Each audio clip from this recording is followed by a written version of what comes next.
Good afternoon. Today I'm going to demonstrate how to make an oil infusion.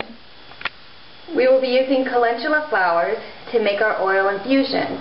The parts used are the petals and flower heads. Some of the actions in calendula are anti-inflammatory, antispasmodic, lymphatic, astringent, vulnerary, cholagogue, and antifungal.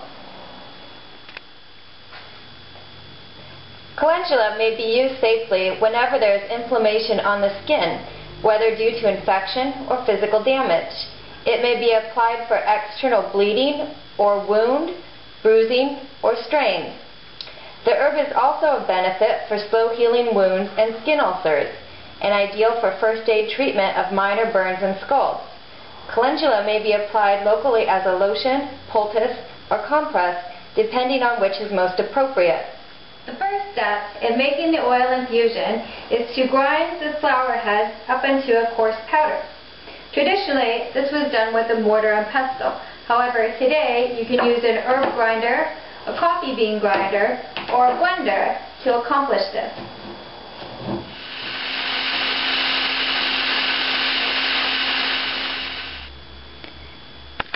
The weight-to-volume ratio we will be using to make the calendula oil infusion is 1 to 10.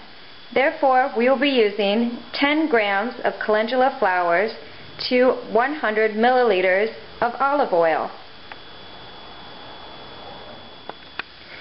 Many fixed oils themselves can be used as medicine. Medicinally, these oils are very soothing and therapeutically are most useful because of their ability to soften the layer of skin. This renders the skin more pliable and tends to prevent cracking of the skin surface. Fixed oils are obtained from both the vegetable and animal kingdom. They are often called fatty oils because they are chemically the same as fats. The next step in making the oil infusion is to combine the herb and the oil.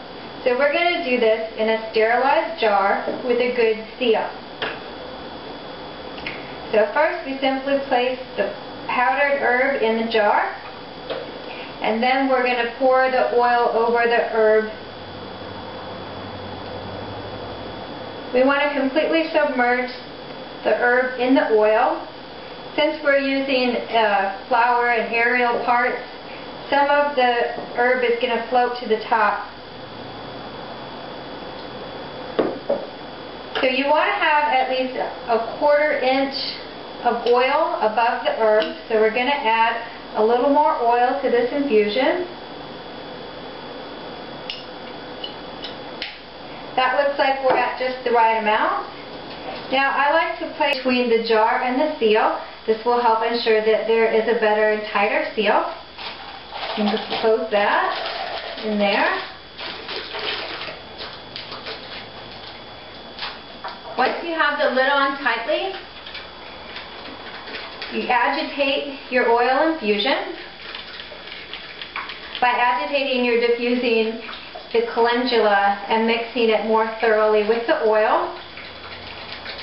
It exposes more of the surface area. So this is pretty well mixed up. Now I'm going to place this in a brown paper bag. Light will deteriorate some of the active constituents in both the herb and the oil. So I'm going to store the oil infusion in the brown paper bag for 2 weeks. Agitate daily. And in 2 weeks, then I'll decant it and strain it, and then I'll have my oil infusion.